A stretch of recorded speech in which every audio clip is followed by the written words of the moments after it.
O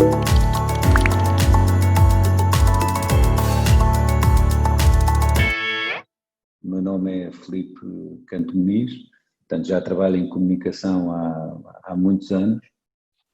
Fui convidado para falar aqui sobre os conteúdos digitais, que é uma área que nós trabalhamos muito.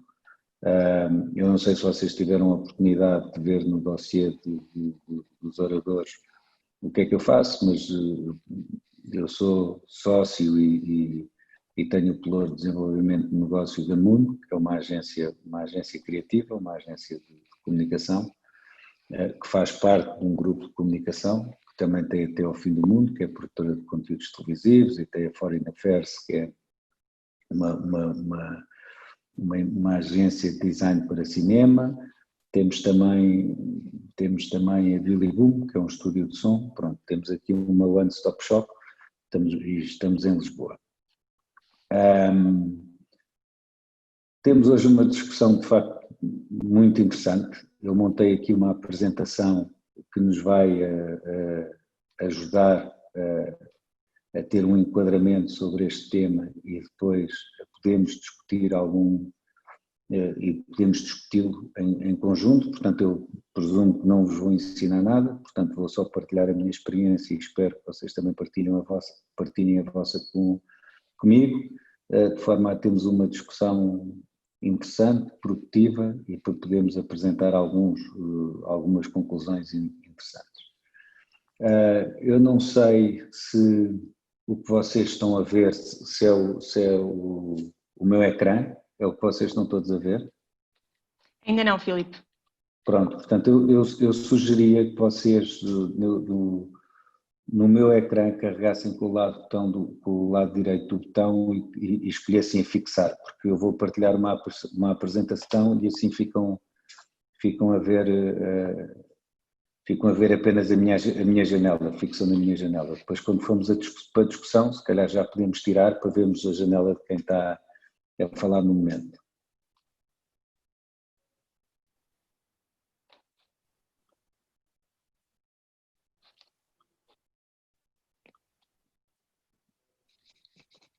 Não sei se estão todos a ver o meu ecrã agora.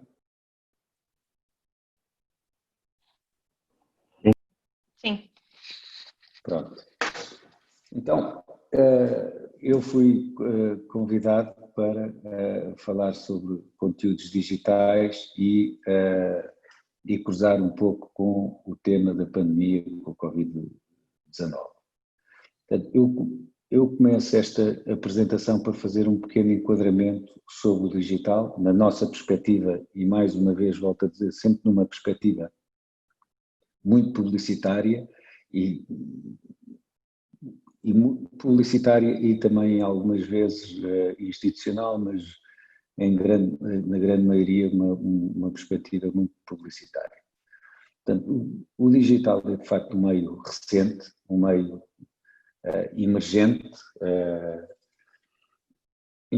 para nós, para algumas gerações, para outras já não. Portanto, há muitas gerações, a geração Z já nasceu de facto com o digital muito presente.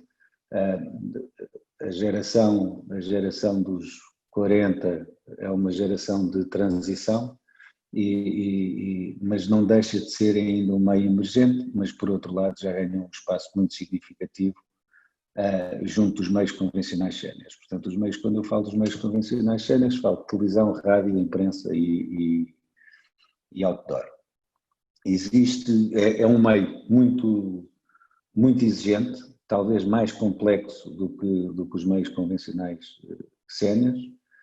A grande diferença dos meios convencionais séniores para dos conteúdos para os meios digitais séniores para os conteúdos dos meios digitais é de facto a sua interação com o target, com o consumidor. Portanto, não é uma relação direta, é uma relação de duas partes, é uma relação de um para muitos e de muitos para um.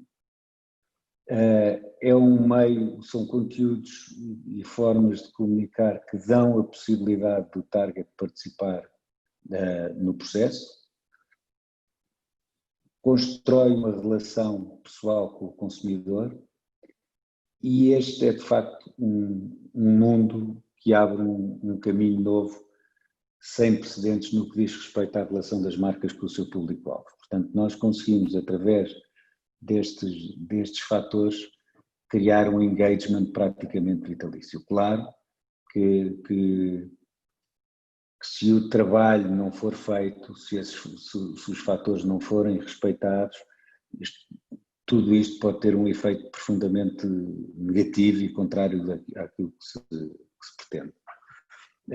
Estes conteúdos, o seu dinamismo e a sua qualidade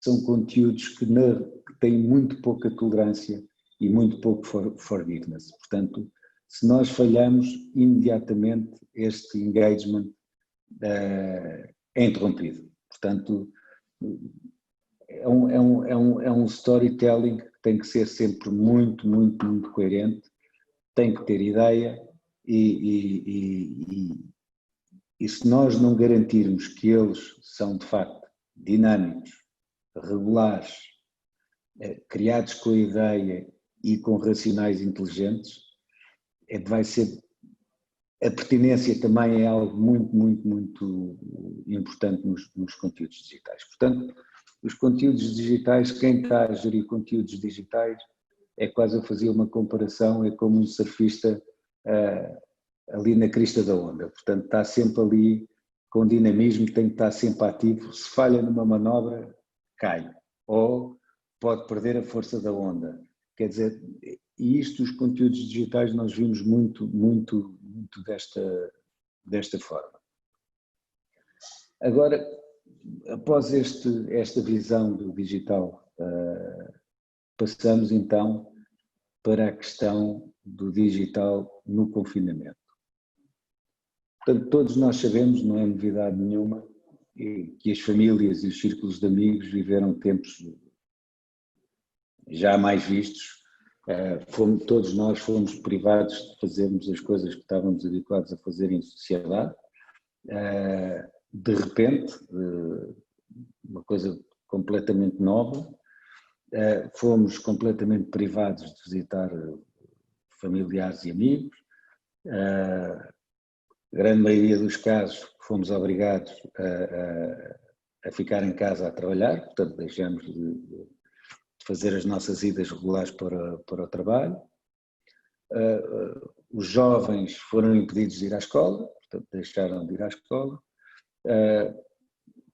Fomos privados de ir à missa ou de fazer qualquer tipo de celebração e da prática de cultos religiosos. Idas ao médico, deixamos de ir ao médico. Portanto, tudo isto foi uma situação nova e fomos impedidos de fazer estas compras, como é óbvio, deixamos de ir às compras. Agora, deixamos, na verdade, de fazer estas coisas, estas atividades. Eu penso que a resposta é clara e não deixamos efetivamente de fazer estas coisas, continuamos a fazê-lo, mas continuamos a fazê-lo via este universo que ainda não era muito confortável para grande parte das pessoas da nossa sociedade. E estamos a falar do digital. Portanto, quase todas estas coisas foram feitas dentro deste universo. Para termos uma ideia, em março, logo em março, durante o mês de março, o tráfego teve aumentos de 35% a 75%. Este aumento incide quase na totalidade na rede Wi-Fi, portanto as pessoas começaram a consumir muito mais internet. Uma área que aumentou também bastante foi o over the top. Plataformas como a Netflix e a HBO tiveram aumentos bastante significativos. Ainda hoje de manhã falámos nisto, nestas questões.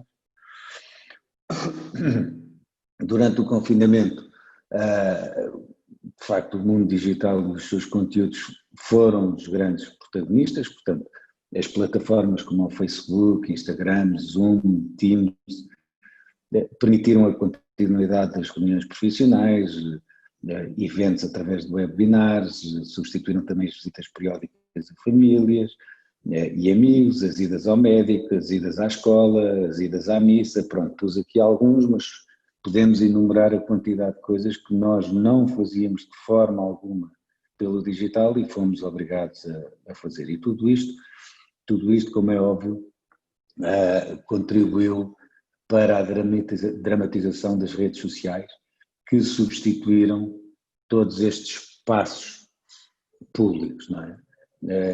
E mesmo em questões mais sociais, as pessoas não podiam andar na rua a verem o que gostam e a serem vistos, etc., mas através destas plataformas faziam. Eu próprio tive várias experiências de, não só profissionais, mas com grupos de amigos, sessões de Zoom onde estávamos 20 amigos ali à conversa e a trocar experiências, etc., porque de facto não podíamos estar juntos, não podíamos fazer um almoço, não podíamos fazer um jantar e estas plataformas de facto foram substituindo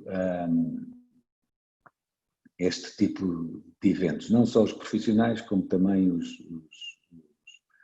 os sociais. Houve várias, aqui eu cruzo sempre a importância também dos meios convencionais séniores, porque as redes sociais foram uma fonte de informação como também de desinformação, portanto é muito fácil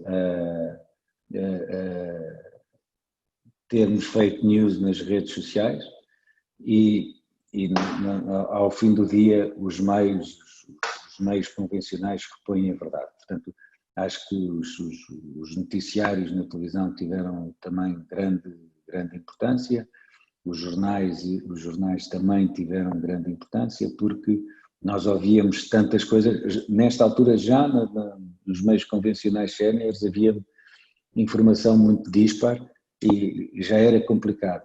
E quando nas redes sociais tínhamos não era só informação dispar, era muita informação completamente fora do contexto e foi muito importante o papel aqui dos meios convencionais sérios.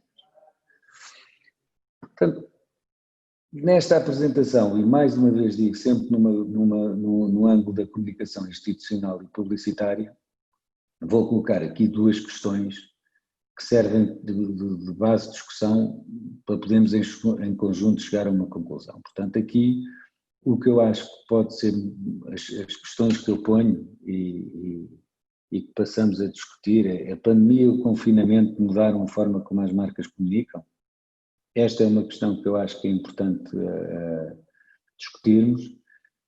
A segunda questão é: a pandemia e o confinamento foram um catalisador do meio digital para um público mais resistente? Pronto, tenho aqui alguns dados que nos vão ajudar também a desenvolver estas duas questões e de forma a chegarmos aqui a algumas conclusões. Portanto, para a primeira questão, eu acho que é interessante darmos aqui alguns exemplos do que as marcas fizeram numa altura de peraí, deixa-me ver aqui isto, como é que eu faço isto aqui? Pronto, já consegui.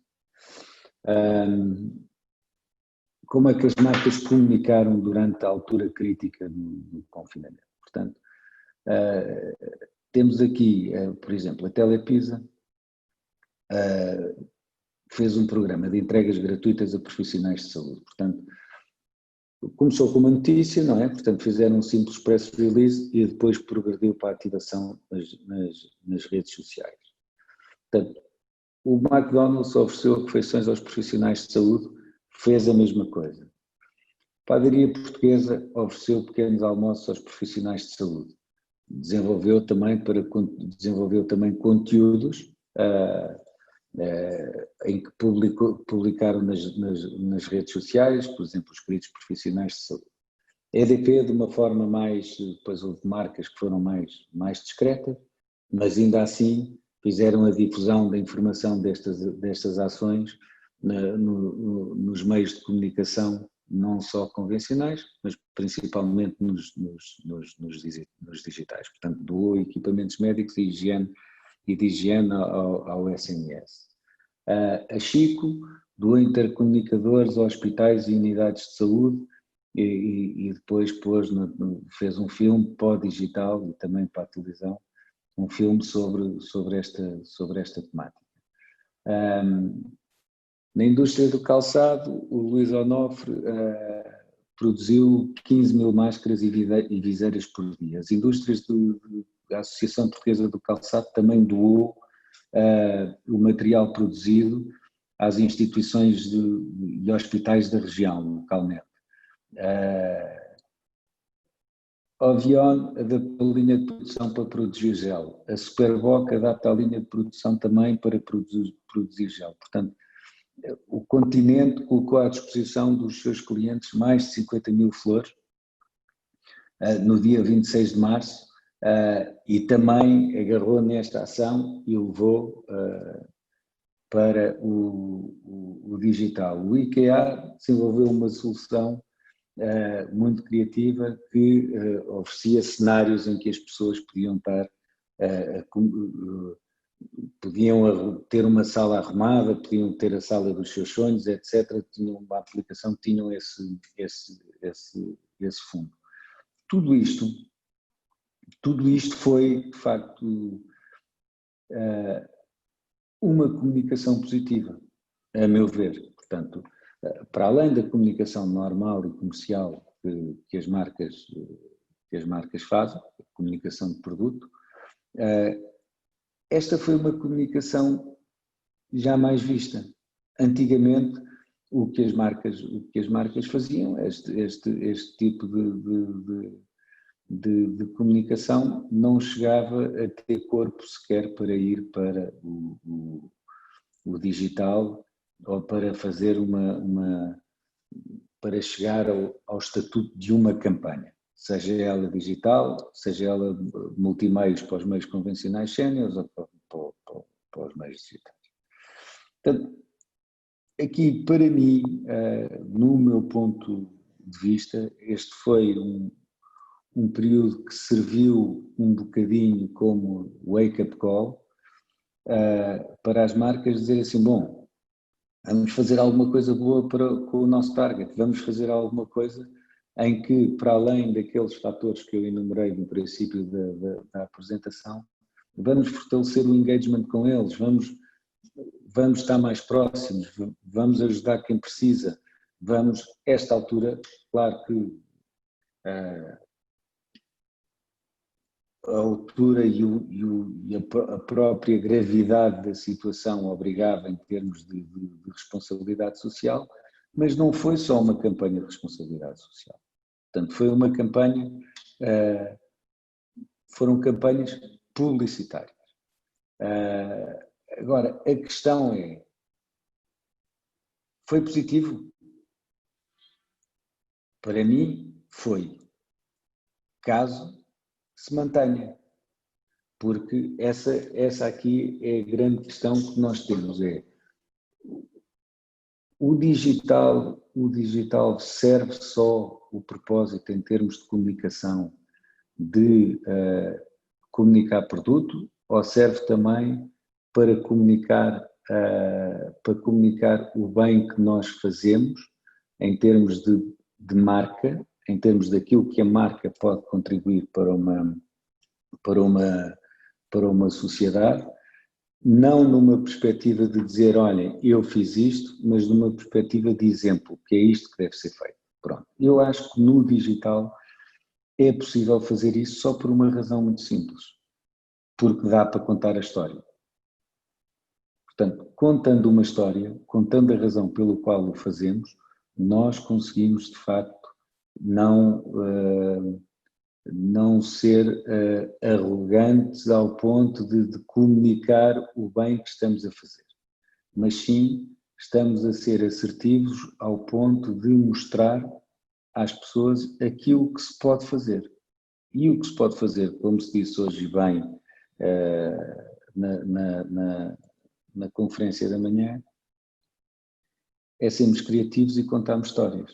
E as histórias devem ser positivas. E o digital é um excelente meio para o fazer. Portanto, esta era um bocadinho a base que eu tinha aqui para início de discussão. Não sei se tem alguma coisa a acrescentar, ainda temos aqui mais uma questão para falar. Não sei se querem pôr alguma questão sobre isto que foi dita até agora, sobre o digital e sobre a relação das marcas com o digital e a relação das marcas no digital com o Covid-19. Portanto, estou à vossa inteira disposição. Portanto, eu não estou aqui para ensinar nada a ninguém, estou aqui para trocar algumas experiências e gostava muito de ouvir o vosso ponto de vista sobre esta temática.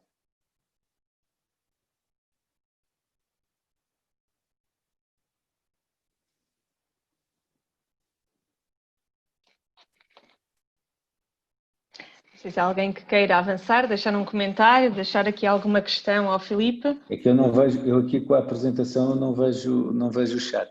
O chat neste momento ainda não tem nenhuma questão colocada. Sim, há aqui alguém que quer intervir. Rui Madeira, pode ativar o microfone. Ok, boa tarde. Calculo que me estejam a ouvir. Dissemos há bocado que fizemos uma alegoria com os surfistas, que quando temos que estar na crista da onda, na parte dinâmica da onda, não é? Portanto, as marcas, com esta pandemia, estiveram mais na crista da onda do que nunca, não é? E correm o risco de, se calhar, vir cá para baixo. Se não seguirem este caminho de participação, de comunicação positiva, como é que elas conseguem continuar lá na crista da onda? Se voltarem novamente para a parte de só mostrar produto e de vender produto? Não, eu acho que há duas partes. Quando eu me refiro à crista da onda, eu refiro-me à forma como as marcas estão no digital. Pronto, as marcas estão no digital já há algum tempo, portanto as marcas têm estado sempre com um comportamento absolutamente diferente, como eu expliquei aqui na apresentação, no Facebook ou no Instagram ou noutro meio digital, comunicam de uma forma completamente diferente como comunicam para um outdoor. Pronto. E é aí, nesse sentido, que eu digo que essa comunicação é uma comunicação que tem que ser gerida como se estivessem na crista da onda. Portanto, isso é um facto com ou sem Covid. A questão é que o Covid abriu um precedente e aí é que a sua questão eu acho que se torna mais interessante, que é as marcas abriram um precedente que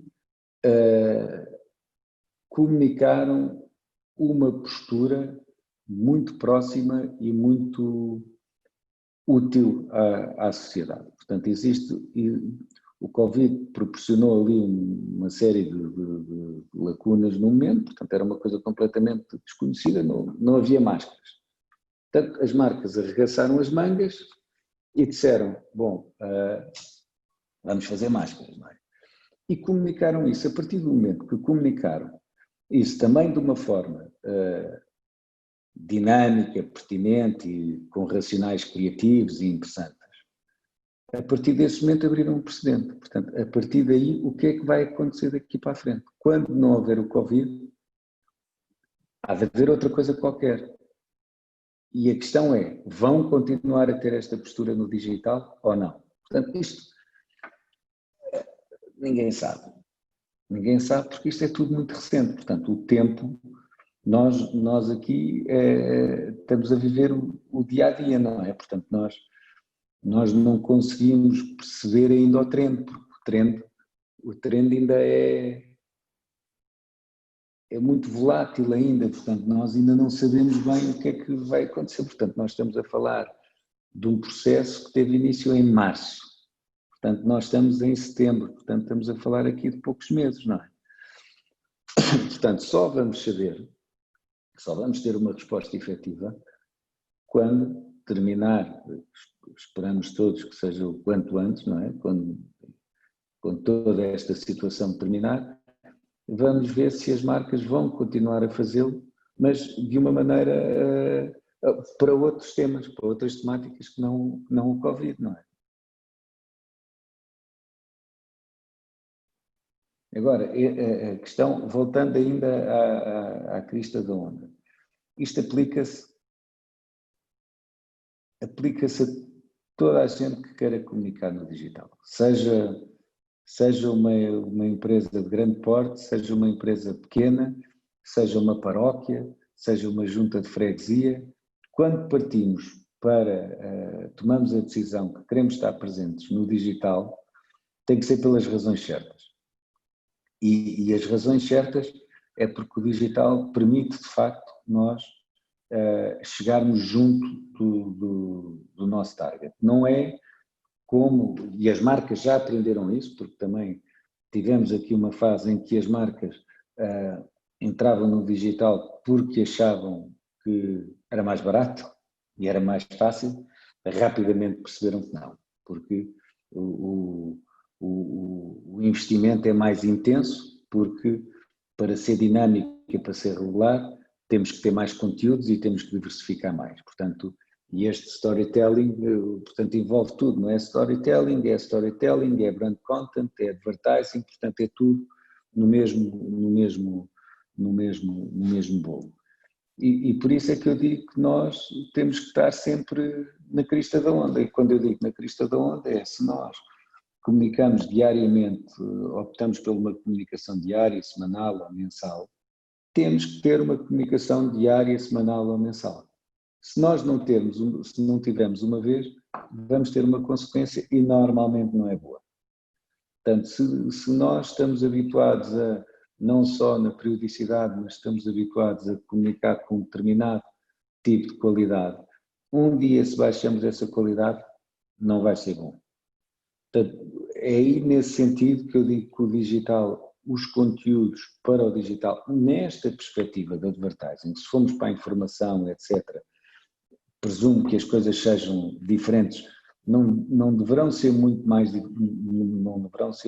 diferentes, mas serão com certeza diferentes. Eu estou sempre numa abordagem muito publicitária. Portanto, é muito importante que antes de entrarmos, que se estude muito bem o que é que se vai fazer. Filipe, temos aqui duas questões. Vou dar aqui a voz primeiro ao Padre António Valério e depois pode-se preparar o Paulo Farinha Silva. Padre António?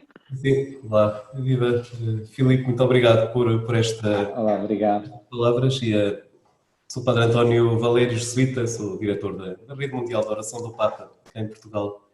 De facto, ajudou muito a ter claro aquilo que, de alguma maneira, quase senti alguma... Acho que estes tempos foram tempos muito emocionantes, este tempo do despertar também a emoção, os tempos do confinamento e de ver as marcas a terem e perceber que, claro, há um objetivo publicitário, mas havia ali, de facto, um desejo grande de bem e de estar próximo daqueles que ou ajudavam os outros ou daqueles que mais precisavam. Eu creio que, a nível de comunicação, teve um impacto muito positivo, até para criar algum horizonte de entusiasmo, de superação. Creio que isso também foi uma mensagem muito importante que as marcas souberam passar e que seria importante que se continuasse a passar como até cultura publicitária, não é? De responsabilidade social.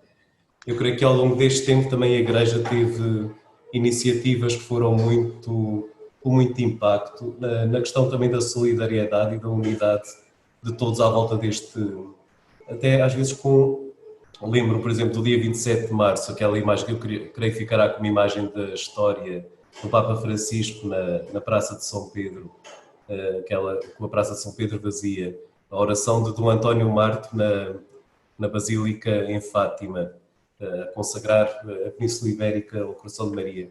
Pronto, eu creio que ali são também formas que a Igreja foi encontrando de comunicar uma preocupação muito grande com o bem-estar da humanidade. Agora, e por isso também houve sempre uma sensibilização e denúncia para questões sociais que iam aparecendo, como os idosos começavam a ficar sós, os problemas familiares, também dúvidas que surgiam nas questões da educação, também com o acompanhamento das pessoas mais pobres e vulneráveis e, no fundo, apontar os problemas. Eu creio que às vezes as marcas podem apresentar e bem soluções para quase de um modo mais bonito, não é? De oferecer uma flor, de oferecer um pequeno almoço, não é? Que são coisas que mais bonitas de se ver do que propriamente fazer às vezes denúncias de situações, denúncias no sentido de apontar situações que acontecem. Que é preciso fazê-lo, mas haverá um modo positivo ou de contar de modo bonito este tipo de histórias que fazem parte também da missão da Igreja, neste caso, não é? Que de que modo é que a Igreja poderia falar disto, de sensibilizar para estes problemas que a pandemia trouxe e continua a trazer, mas de uma forma que movimenta as pessoas não só pela preocupação ou pela crítica ou o lado dramático que estas situações têm.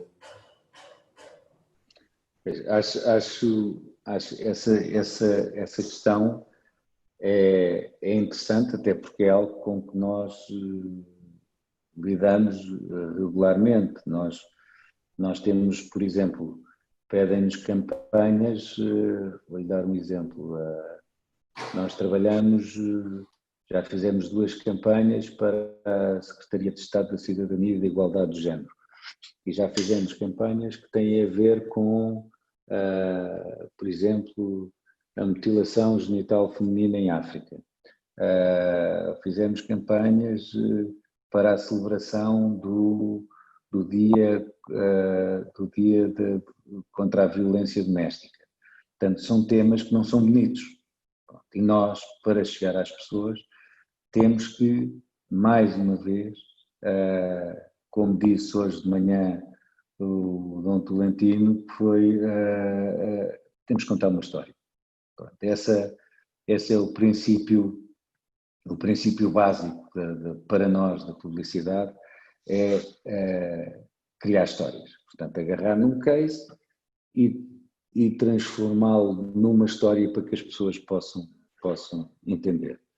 Claro que o output nem sempre tem que ser bonito ou feliz, mas tem que ser sempre emocional, para que as pessoas entendam. Portanto, esse tipo de conteúdo, às vezes, tem que ser sempre visto pela positiva, mas, por outro lado, temos que produzir sempre um efeito de soco no estômago, não é? Portanto, e acho que esse tipo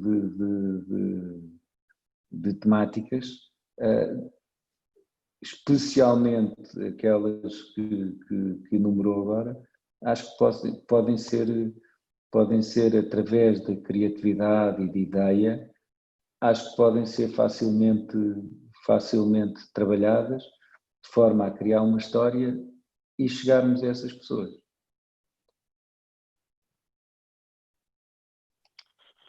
Temos aqui outra questão do Paulo Farinha Silva e depois, se calhar, Filipe, avançarmos um bocadinho na apresentação para depois termos a oportunidade de uma segunda fase. Até porque a apresentação tem aqui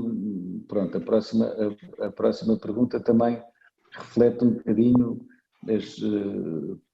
as questões estão de alguma forma tão correlacionadas. Portanto, eu sugeria que depois dessa pergunta de facto avançássemos. Certo. Então, Paulo. O Filipe há pouco falou no... Boa tarde. O Filipe há pouco usou palavras como investir, orçamento, mas de facto a Igreja normalmente não tem grandes dificuldades em comprar tijolos e sacos de cimento, mas tem alguma dificuldade ou seja, por exemplo, no meu caso concreto, eu represento 2 paróquias em Coimbra, e estou a olhar agora para a minha página de publicidade do Facebook, peço desculpa. No ano passado eu gastei 939,91 € do meu bolso em publicidade no Facebook. E a Igreja não está... Tudo isto em publicidade da Igreja, claro, das paróquias. Mas eu não consigo convencer o padre a gastar dinheiro. Pois, mas eu acho que aí, para responder a essa pergunta, eu acho que há duas coisas. Uma é mais fácil, que é uma pessoa tem, por exemplo, uma organização, uma empresa, uma instituição, uma paróquia, tem um site onde esse site vai ser uma plataforma para também passar a sua mensagem. Numa primeira fase, esse site, a sua construção tem que ser bem feita. Porque antes de pagarmos temos que garantir também que a comunicação que esse site vai ter e o alcance que o site vai ter tem uma componente orgânica muito forte. Portanto, e aí entramos nos CEOs, que é as otimizações dos motores de busca, que ajudam muito a que, se forem bem feitos, ajudam muito. Quando queremos publicidade mesmo, Paulo, é o que é. Se eu não lhe posso dizer nada. Mas funciona, atenção, só para desculpem lá, arredondar a palavra. Funciona muito bem, até porque tem um retorno muito visível e muito... Eu garanto-vos que estes 939 euros renderam pelo menos 2.000 ou 3.000 euros em ofertórios, não é? Claro, porque efetivamente não só chega às pessoas, como essa, para as marcas, essa é a delícia do digital, não é? Porque a delícia do digital é essa, é que nós sabemos a quem tocamos e como é que tocamos, não é? E nesse caso, o Paulo, quando investe 900 euros, antes de investir já sabe o retorno que vai ter, já sabe que aquilo vai ter determinados cliques, vai ter determinados... E depois o valor também funciona muito a lei da procura e da oferta, não é? Portanto, há palavras que são mais caras que outras, não é? Há áreas, portanto, se for o valor por clique de uma temática da paróquia é completamente diferente do valor de clique para vender um serviço de turismo. Portanto, as coisas são relativamente diferentes, mas a delícia para as marcas é exatamente essa. É um tema que é o Big Data, que é o perigo de tudo isto, não é? Portanto, o Big Data é o tema que está em cima da mesa, que não se sabe bem ainda como resolver, porque a fronteira ética desse mundo é muito invisível ainda, não é? Portanto, tem muito a ver todas estas plataformas que nós falamos, Zoom, Instagram, Twitter, LinkedIn, todas elas consomem uma informação muito significativa sobre aquilo que nós fazemos e sobre aquilo que nós somos, sobre aquilo que nós compramos, portanto, nós de repente passamos a ser transparentes no digital, por isso é que vocês reparam que se qualquer um de nós abrir a página do Amazon agora, o landing page vai ser seguramente diferente para cada um de nós, porque eles sabem o que é que nós gostamos. E hoje em dia chegamos a um ponto que, se nós estivermos aqui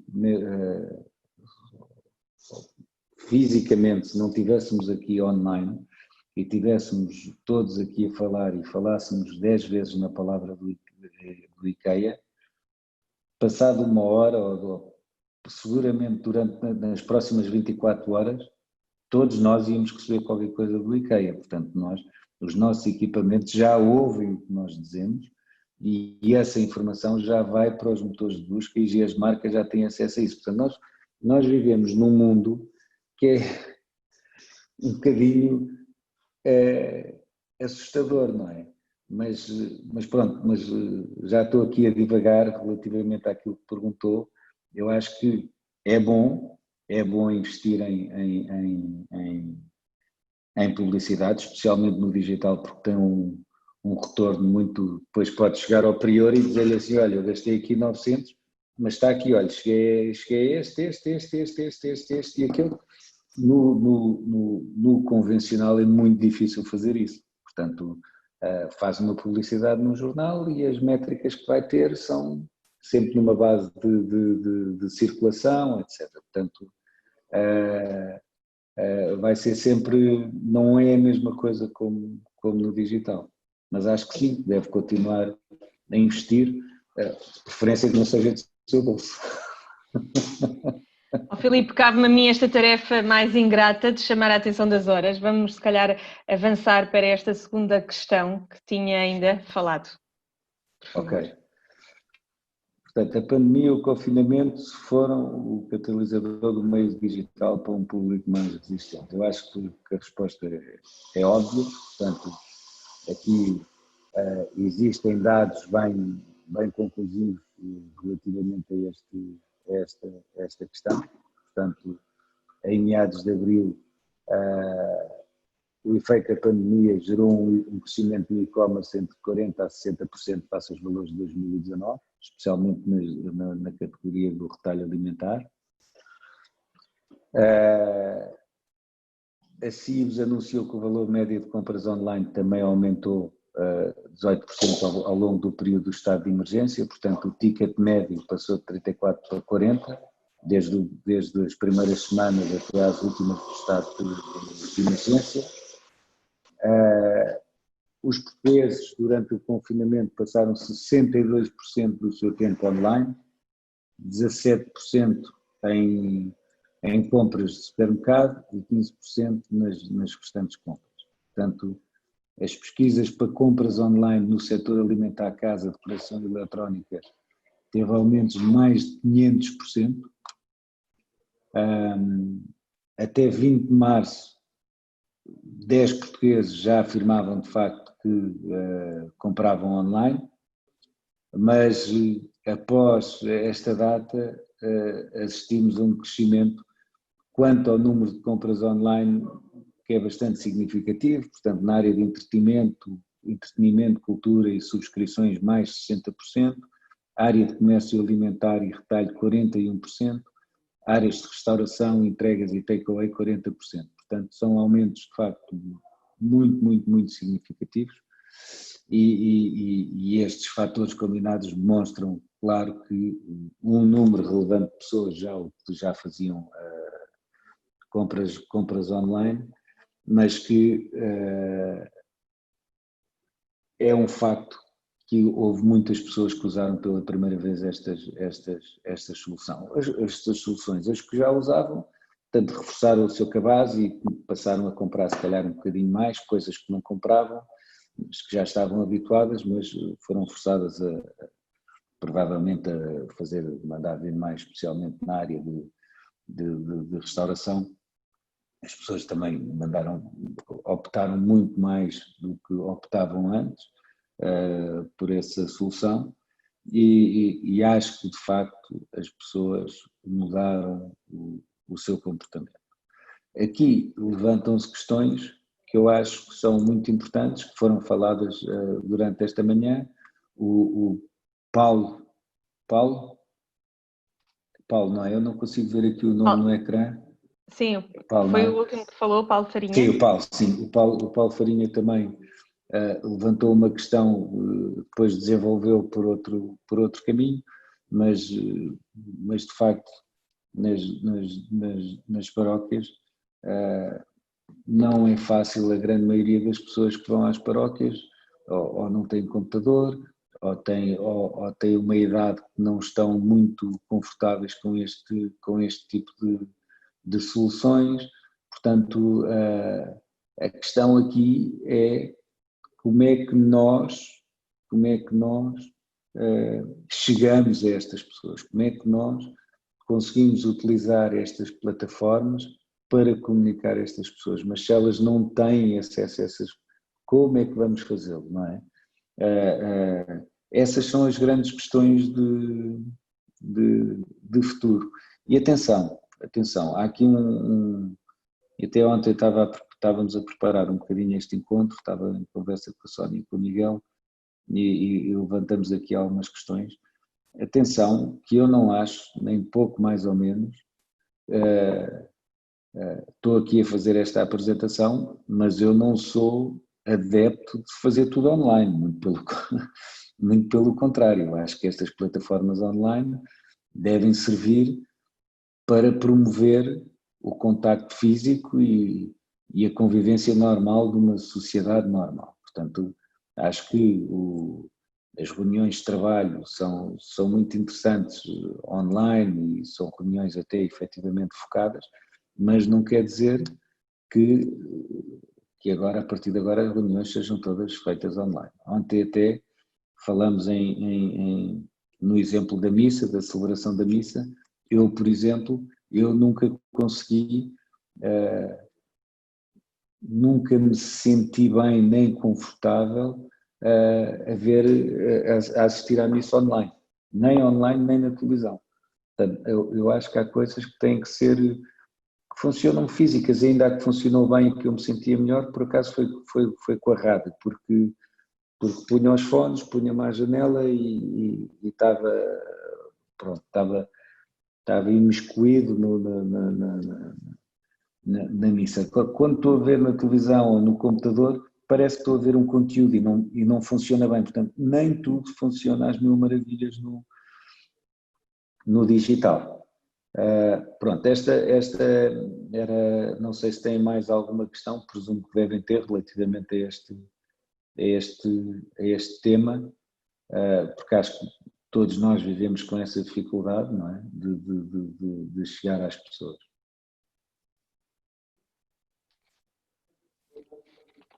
Fica aqui então o desafio de mais alguém querer participar e comentar, deixar aqui alguma questão ao Filipe nesta pergunta de que forma é que este tempo também foi catalisador do meio digital para um público que se mostrava mais resistente. Para já aqui no nosso chat está aqui já alguém, portanto são a Graciela da Canção Nova, se calhar pode avançar já, e o Joaquim Silva a seguir, por favor. Olá, boa tarde.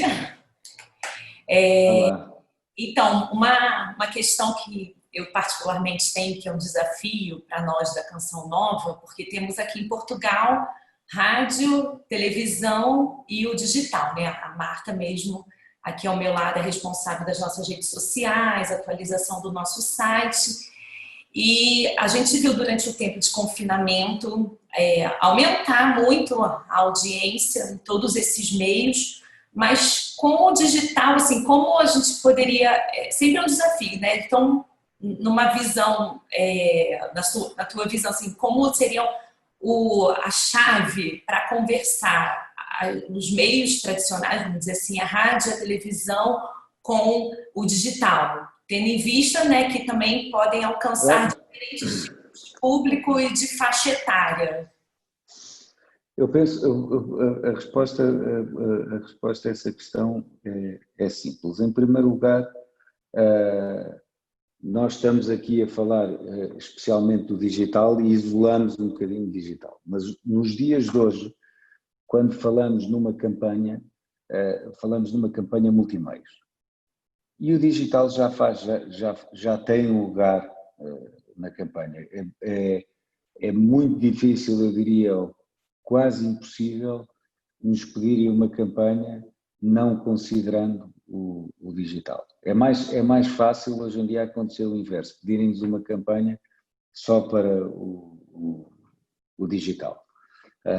E as razões para isso são muitas, é outro tema muito mais complexo, acho que não vamos perder tempo aqui a discutir isso. Mas essa pergunta é muito interessante, porquê? Porque uma campanha, nós hoje em dia temos uma multiplicidade muito grande de meios. Portanto, temos televisão, como disse, rádio, como disse, imprensa, e ainda temos um que não mencionou, que é um meio muito importante, que tem muita força, talvez tenha perdido um pouco a força na Europa, mas nos países africanos talvez seja o meio mais forte em conjunto com a rádio, que é o outdoor. Portanto, o outdoor é um meio que tem muita força, e o outdoor, não estou a falar só dos grandes formatos, estou a falar no outdoor, considerem também o mobiliário urbano, as paragens de autocarro, etc. Os MUPIs, tudo isso se incorpora no meio outdoor. Todos esses meios, ao fim do dia, se nós produzirmos uma campanha sem uma boa ideia é para esquecer. Portanto, temos que ter sempre, a criatividade tem que ser de excelência. Para terem uma campanha bem sucedida, a criatividade tem que ser de excelência. Portanto, temos que ter uma excelente ideia e a ideia é exatamente a maneira como se conta a história. Portanto, é o embrulho da história. E a partir do momento que temos essa ideia, nós começamos a declinar essa ideia. Portanto, existe uma ideia e depois vamos decliná-la para a televisão. Todos eles são diferentes, todos eles têm comportamento.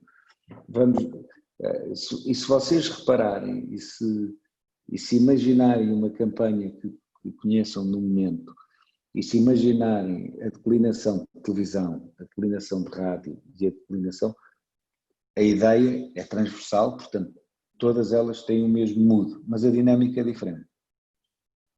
Portanto, para responder de uma forma muito pragmática à sua questão, a forma de o fazer para esses meios, para o meio digital, para conviver com o meio, como por exemplo a televisão, ou a imprensa ou a rádio, é a mesma forma quando temos uma campanha para a rádio que tem que viver com a imprensa. Portanto, são diferentes, portanto tem que ter declinações diferentes, mas tem que ter uma linha transversal e tem que ter um eixo condutor que garante que a história passa e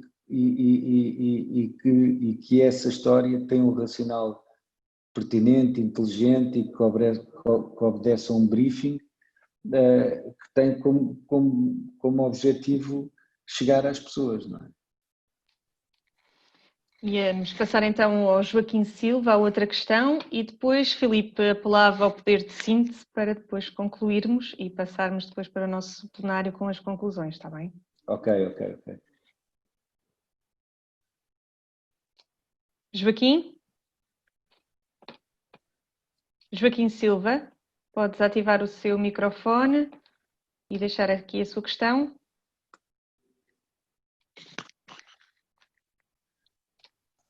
Ok, está agora?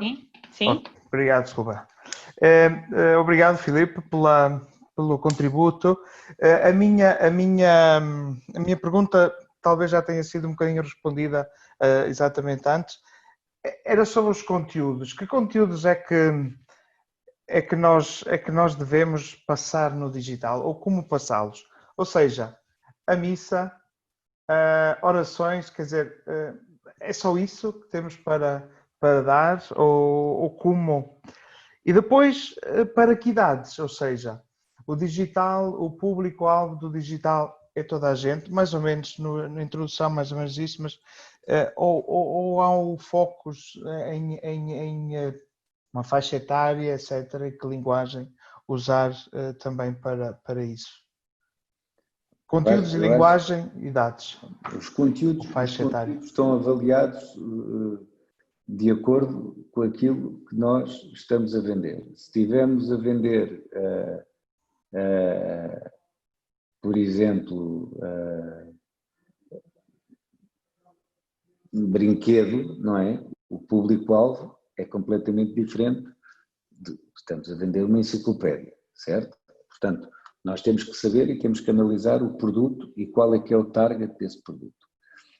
E o digital, depois, quando nós queremos, por exemplo, na parte, como o Paulo dizia há bocado, na parte paga, nós podemos direcionar. Portanto, nós podemos direcionar para uma determinada faixa etária, para um determinado público-alvo, para uma determinada geografia. Relativamente aos conteúdos, os conteúdos é aquilo que nós quisermos, não é? Portanto, o conteúdo digital, nós temos que fazer a distinção daquilo que é um conteúdo comercial e um não comercial. Quando fala vamos começar no nosso Facebook a rezar o terço 2 vezes por semana. Esse conteúdo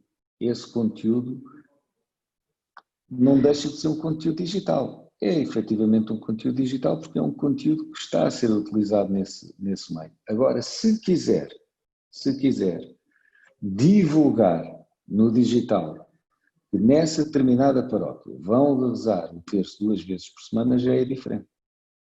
Aí já entra as questões do Paulo, não é? Portanto, tem uma parte de divulgação e de comunicação e de alcance orgânico do próprio site da paróquia e das próprias redes sociais. Portanto, vamos imaginar que essa paróquia tem um Instagram com 30 mil seguidores e que há outra paróquia que faz a mesma coisa, mas só tem 1.500. Portanto, esta é a parte orgânica. Portanto, uma publicação, ninguém vai pagar nada a ninguém. Mas o alcance é muito diferente de uma para a outra. Pois tem sempre a hipótese de fazer pago. Quando faz publicidade paga, também tem uma vantagem que lhe aumenta também os seguidores nessa mesma plataforma. Não é? Portanto, está a fortificar o alcance dessa mesma plataforma. Mas é preciso fazer essa distinção de conteúdos. Uma coisa é um conteúdo que eu ponho lá, é aquilo que eu vou oferecer às pessoas, e outra coisa é comunicar esse conteúdo. Portanto, vamos ter que criar outro conteúdo para comunicar, vamos ter que criar a tal história para divulgar o facto de rezarem o terço 2 vezes por semana nessa determinada paróquia. Filipe, nós tínhamos aqui mais pessoas com mais questões, mas eu pedia, se calhar, para fazermos aqui em jeito de conclusão e depois então abrir caminho, se calhar, para novas oportunidades de conversa e de reflexão. Sim, por mim, perfeito. Por mim, perfeito. Se quiserem marcar mais um encontro, ou se tiverem questões que me queiram colocar por e-mail, ou se precisarem de alguma ajuda ou de alguma opinião profissional naquilo que estão a fazer, podem contar comigo.